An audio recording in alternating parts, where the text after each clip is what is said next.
আজকে আপনারা শুনবেন আপনাদের সবথেকে প্রিয় একটি বই, ক্যাল নিউপোর্টের লেখা ডিপ ওয়ার্ক।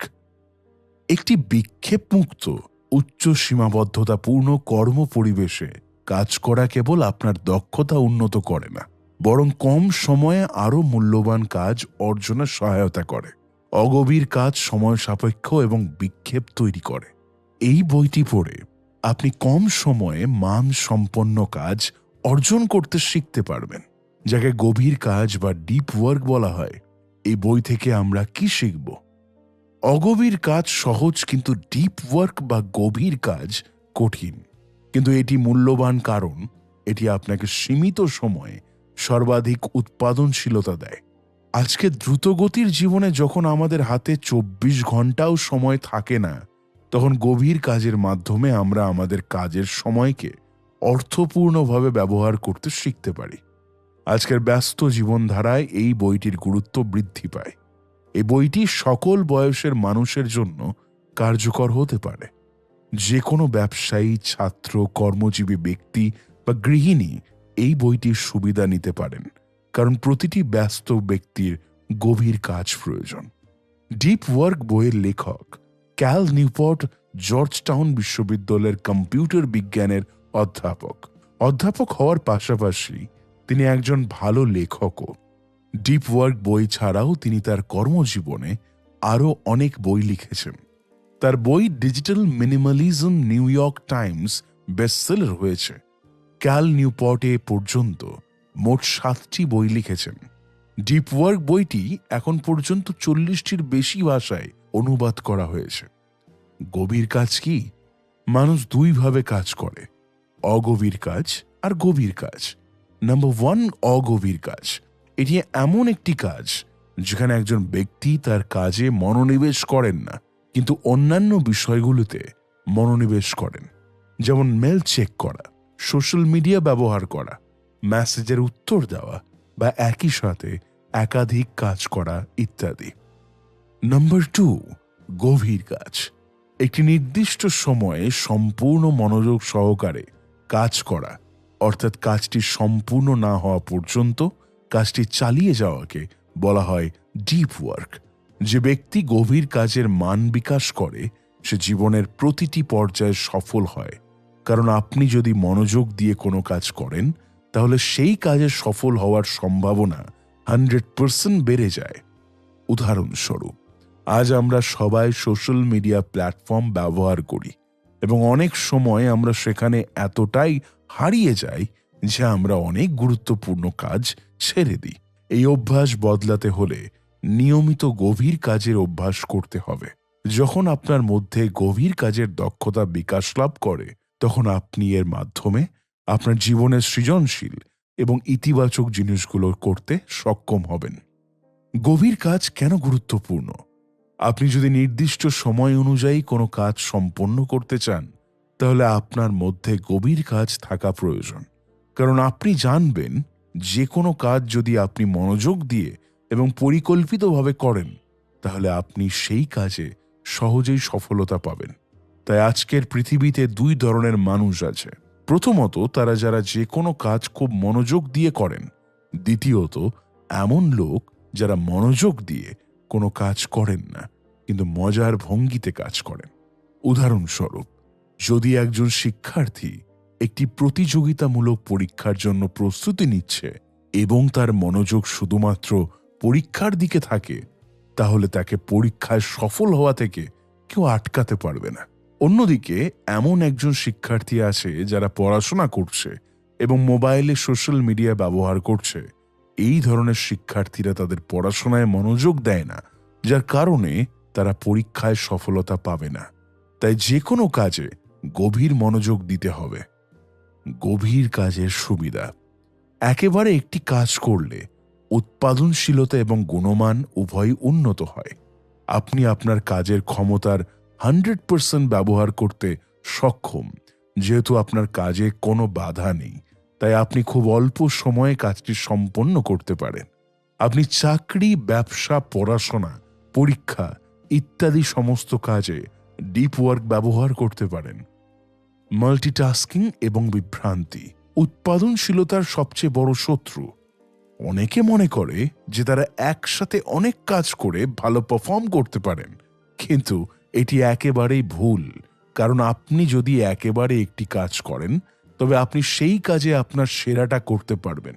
মিনেসোটা ইউনিভার্সিটির একজন বিজনেস প্রফেসর সুফি রায় এই বিষয়ে একটি গবেষণা করেছেন, এবং এই গবেষণার মাধ্যমে তিনি দেখেছেন যে একজন মানুষ যখন একই সাথে দুটো কাজ করেন, তখন তার মনোযোগ প্রথম কাজে বেশি থাকে এবং দ্বিতীয়টির দিকে কম থাকে, যার কারণে সে দুটো কাজ কোনোটাই ভালোভাবে করতে পারে না। সহজ কথায়, সে উভয় কাজেই ব্যর্থ প্রমাণিত হয়। তাই অধ্যাপক সুফি রায় বলেন যে একজন ব্যক্তির উচিত একেবারে একটি মাত্র কাজে মনোনিবেশ করা। মাল্টিটাস্কিং উৎপাদনশীলতার জন্য ভালো নয়, বা সর্বদা ইলেকট্রনিকভাবে সংযুক্ত থাকাও ভালো নয়। অর্থাৎ লেখক বলেছেন যে আপনি যদি সোশ্যাল মিডিয়া প্ল্যাটফর্মগুলিতে খুব বেশি সক্রিয় হন, তবে এটি আপনার গুরুত্বপূর্ণ কাজের প্রতি আপনার মনোযোগ কমিয়ে দিতে পারে। 2012 সালে একটি গবেষণায় বিজ্ঞানীরা নিশ্চিত করেছেন যে 60%-এর বেশি কর্মচারী তাদের কাজ শেষ করার আগে অনলাইন সোশ্যাল মিডিয়া প্ল্যাটফর্ম ব্যবহার করে এবং ইন্টারনেট সার্ফিং করে। এই কারণে তারা তাদের লক্ষ্যে তাদের ফোকাস রাখতে সক্ষম হয় না, যার ফলস্বরূপ তারা জীবনের অনেক গুরুত্বপূর্ণ ক্ষেত্রে ব্যর্থ প্রমাণিত হয়। কিভাবে ডিপ ওয়ার্ক অর্জন করবেন? গভীর কাজ অর্জনের নিম্নলিখিত উপায় রয়েছে, যার বিশদ বিবরণ আমরা আলোচনা করব। সন্ন্যাসীর দৃষ্টিভঙ্গি।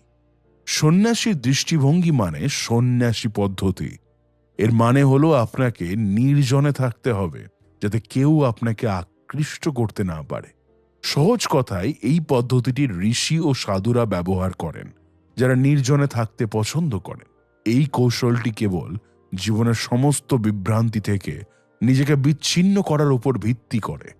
এই পদ্ধতিতে আপনি একজন সন্ন্যাসীর মতো, যিনি নিজেকে যে কোনো ধরনের বিভ্রান্তি থেকে দূরে রাখেন।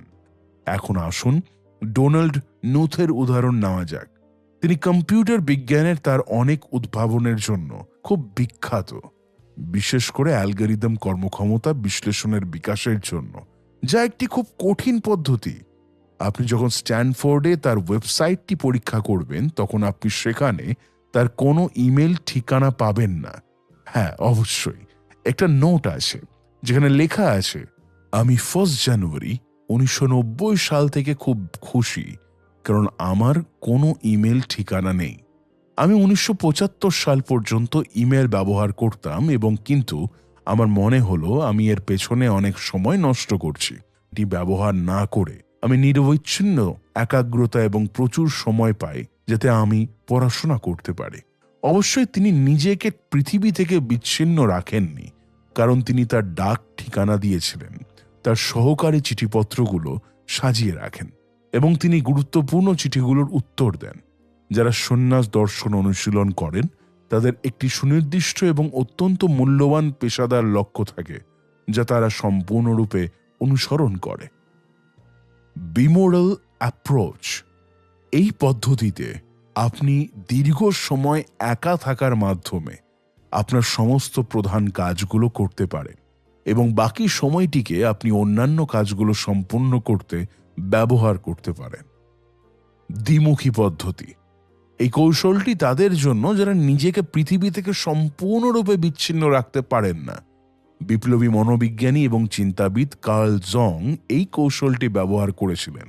তিনি সকালে কয়েক ঘন্টা নিজের ঘরে তালাবদ্ধ হয়ে লেখার জন্য কাটাতেন, এবং তিনি যা লিখেছিলেন তা নিয়ে ভাবতেন, এবং তারপরে তাকে তার বক্তৃতাগুলিতে অংশ নিতে হতো এবং অর্থ উপার্জনের জন্য ক্লিনিকেও যেতে হতো। এই দর্শন অনুসারে আপনাকে আপনার সময় ভাগ করে নিতে হবে, যেখানে আপনাকে কিছু সময় শুধুমাত্র সেই সব কাজের জন্য দিতে হবে যা আপনার কাছে সবচেয়ে গুরুত্বপূর্ণ, এবং বাকি সময় আপনার অন্যান্য কাজে দিতে হবে। উদাহরণস্বরূপ, আপনি আপনার ঘরে 2 ঘন্টা পড়াশোনা করতে যান এবং আপনার ফোনটিও বন্ধ করে দিন, যাতে আপনার কোনো বিক্ষেপ না হয়, এবং তারপরে আপনি ঘর থেকে বেরিয়ে এসে 1 ঘন্টার জন্য আবার স্বাভাবিক জীবনযাপন করতে পারেন। এই দ্বিমুখী দর্শন বিশ্বাস করে গভীর কাজের মাধ্যমে চরম উৎপাদনশীলতা অর্জন করা যেতে পারে, তবে কেবল তখনই যখন এটি করা ব্যক্তি সর্বাধিক মনোযোগের সাথে কাজ করে। ছন্দবদ্ধ দৃষ্টিভঙ্গি। এর অধীনে আপনি যে কোনো কাজ করার জন্য একটি নির্দিষ্ট সময় নির্ধারণ করবেন এবং সেই সময়ে সেই কাজটি করবেন। আপনার নিজের মধ্যে এই অভ্যাস গড়ে তুলতে হবে। এর জন্য আপনি আপনার বাড়িতে ক্যালেন্ডার ব্যবহার করতে পারেন, যা আপনাকে আপনার সমস্ত কাজ সময় মতো শেষ করার কথা মনে করিয়ে দেয়। সাংবাদিকতা পদ্ধতি। সাংবাদিকতা পদ্ধতির অধীনে যে কোনো গভীর কাজ করতে আপনাকে আপনার দৈনন্দিন রুটিনে একটি অবসর সময় আলাদা করতে হবে, যার মধ্যে আপনাকে আরও অনেক গুরুত্বপূর্ণ কাজ শেষ করতে হবে। এই অভ্যাসটি নিয়মিত ব্যবহার করলে আপনার সব কাজ সম্পন্ন হবে। একটা জিনিস অবশ্যই মাথায় রাখতে হবে যে আপনি যে কাজই করছেন না কেন পুরো মনোযোগ দিয়ে করুন। এই কাজটি করার সময় এর মাঝে অন্য কোনো কাজ করবেন না। একে বলে ডিপ ওয়ার্ক। গভীর কাজ করার জন্য প্রয়োজনীয় নিয়ম কি কি? আপনি যদি নিয়মিত ডিপ ওয়ার্ক অনুশীলন করতে চান, তবে আপনার জন্য এর নিয়মগুলো সম্পর্কে জানা প্রয়োজন। তবেই আপনি নিজের মধ্যে গভীর কাজের গুণমান বিকাশ করতে সক্ষম হবেন। তো চলুন জেনে নিই ডিপ ওয়ার্ক করার গুরুত্বপূর্ণ নিয়ম সম্পর্কে। সঠিক জায়গা নির্বাচন করুন। আপনি যদি গভীর কাজের অনুশীলন করতে চান, তবে আপনাকে এমন একটা জায়গা বেছে নিতে হবে যেখানে কোনো শব্দ নেই, যাতে আপনি মনোযোগ দিয়ে আপনার কাজটি সম্পূর্ণ করতে পারেন। উদাহরণস্বরূপ, আপনি যদি পড়াশোনা করেন, আপনি আপনার স্টাডি রুমের চারপাশে ডু নট ডিস্টার্বের স্টিকার লাগাতে পারেন, যাতে কেউ আপনাকে বিরক্ত না করে। এছাড়া আপনি চাইলে লাইব্রেরিতে গিয়ে পড়াশোনা করতে পারেন, কারণ সেখানে নির্জনতা আছে। যদি সহজ ভাষায় বলা যায়, আপনি যখন সঠিক জায়গায় অনুশীলন করবেন, তখনই আপনি নিজের মধ্যে গভীর কাজকে আত্মীকরণ করতে সক্ষম হবেন।